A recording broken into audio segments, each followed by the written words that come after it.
Hello. जय हिंद दोस्तों। स्वागत है आप सभी प्यारे दोस्तों का प्रियदर्शी आईएएस एकेडमी पर। मैं हूं शिवम और आज आपके समक्ष उपस्थित हूं एक बहुत ही रोचक टॉपिक और बहुत ही शानदार टॉपिक। आपने सुना होगा कि हिमालय पूरे विश्व में सबसे ऊंचे पर्वत श्रृंखलाओं के साथ भारत में स्थित एक ऐसी पर्वत श्रृंखला है जिसमें विश्व की सबसे उच्चतम चोटी माउंट एवरेस्ट स्थित। तो आज हम उसी हिमालय के विषय में चर्चा करेंगे और जानेंगे कि आखिरकार हिमालय का निर्माण कैसे हुआ। बिल्कुल बेसिक से समझने की कोशिश करेंगे और इस पर बहुत डिटेल में चर्चा करेंगे। हर एग्जाम में, चाहे वो आपका पीसीएस हो, यूपी पीसीएस, स्टेट पीसीएस में कोई भी पीसीएस हो, यूपी यूपीएससी यानी कि आपका आईएएस का एग्जामिनेशन हो या अन्य कोई भी एग्जाम हो, उन सभी एग्जाम में हिमालय से संबंधित क्वेश्चन जरूर पूछा। तो एक छोटा सा संक्षिप्त टॉपिक होगा और इसमें हम बहुत ही रोचक तरीके से समझने की कोशिश करेंगे कि आखिरकार हमारा हिमालय कैसे बना। तो चलिए स्टार्ट करते हैं आज के क्लास में। बने रहिए बहुत ही कंसंट्रेशन के साथ। तो मैंने कहा आपसे कि हिमालय जो आज आपको दिखता है हमारे भारत के उत्तर में, ये कोई एक दिन की प्रक्रिया नहीं है कि हिमालय भारत के उत्तर में विशाल ऊंचाई के साथ खड़ा हो गया। इसके बनने में बहुत ही, एक कह सकते हैं, अलग अलग कॉन्टिनेंट के अलग अलग प्लेट्स आपस में जिम्मेदार बने। एक ऐसी कहानी जो कि प्लीस्टोसीन पीरियड से पहले यानी टर्शियरी युग से स्टार्ट होती है। हिमालय की उत्पत्ति आज हमारा टॉपिक होगा।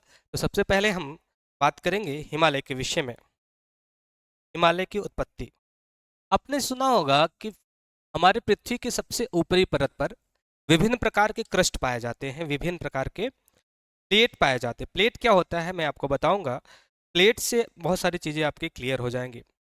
What is actual plate? Himalaya की उत्पत्ति में प्लेटों की बड़ी व्याख्या है। ठीक है, अगर हम बात करें कि हिमालय कैसे बना तो दो प्लेट्स का नाम बार बार आता है। आपने सुना होगा यूरेशियन प्लेट और इंडियन प्लेट। यूरेशियन प्लेट और इंडियन प्लेट। सपोज दैट ये है हमारा इंडियन प्लेट, इंडियन प्लेट, और ये है यूरेशियन प्लेट।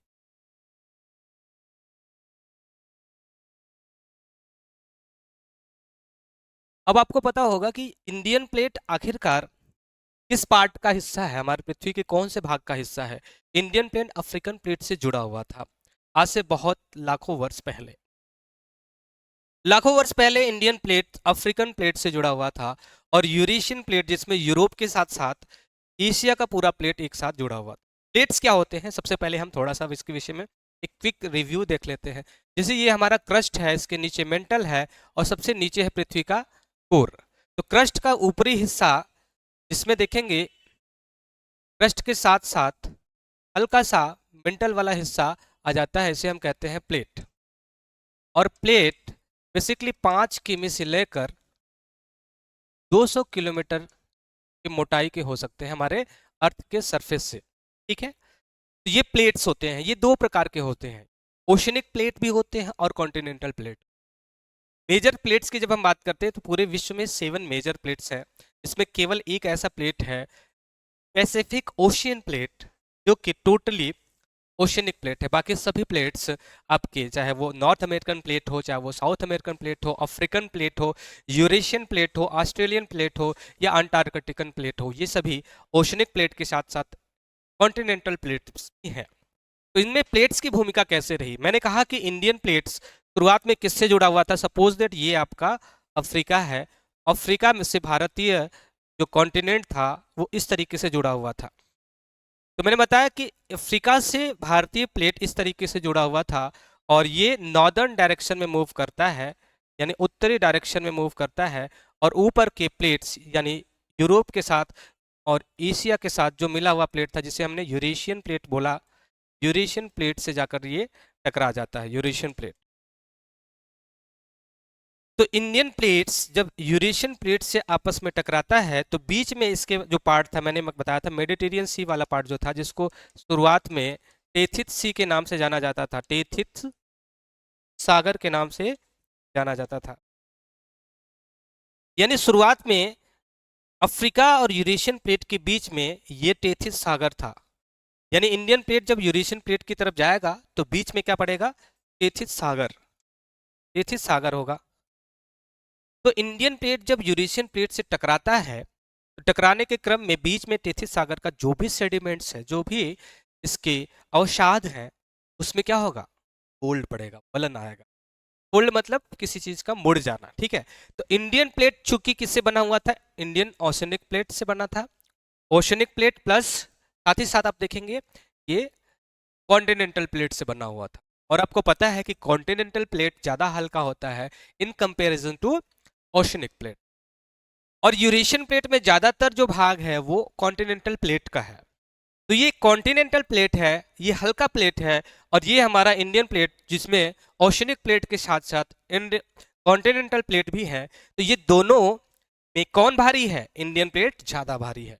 तो जो ज्यादा भारी होगा वो नीचे की तरफ जाएगा, जो हल्का होगा वो ऊपर की तरफ उठेगा। तो यहाँ देखिएगा इंडियन प्लेट जब नॉर्दर्न डायरेक्शन में मूव करता है यूरेशियन प्लेट की तरफ, तो यहाँ पे इससे टकराहट होती है, लेकिन बीच में ये जो आपका टेथिस सी है, वो टेथिस सी पड़ता है, जो क्या होता है इसका मलबा जो है ये मलबा क्या हो जाता है, फोल्ड हो जाता है।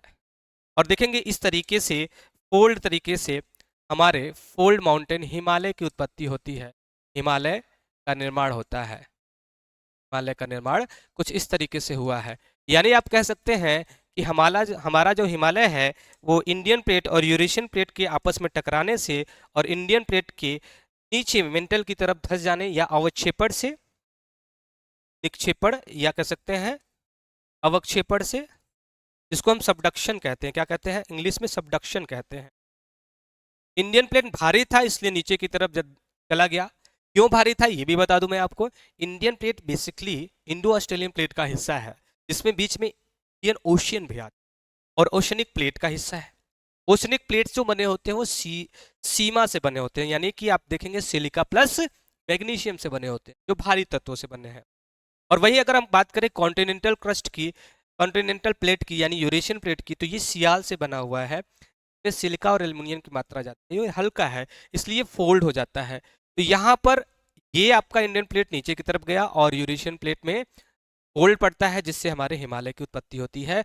और ऐसे लाखों करोड़ वर्ष में देखेंगे टर्सरी युग में धीरे धीरे अलग अलग काल में एक अंतराल के साथ वृहद हिमालय, फिर उसके बाद आप देखेंगे लघु हिमालय, और लास्ट में शिवालिक हिमालय उत्पत्ति होती। तो ये रहा हिमालय की उत्पत्ति की एक छोटी सी संक्षिप्त व्याख्या। आई होप कि आपको ये व्याख्या रोचक लगी होगी और थोड़ा सा डिफरेंट डायमेंशन मिला होगा। मिलते हैं ऐसे एक नए रोचक व्याख्या के साथ, एक नए ज्योग्राफी कॉन्सेप्ट के साथ। तब तक बने रहिए प्रियदर्शी आईएएस के साथ। नमस्कार, धन्यवाद, गुड नाइट, शुभ रात्रि।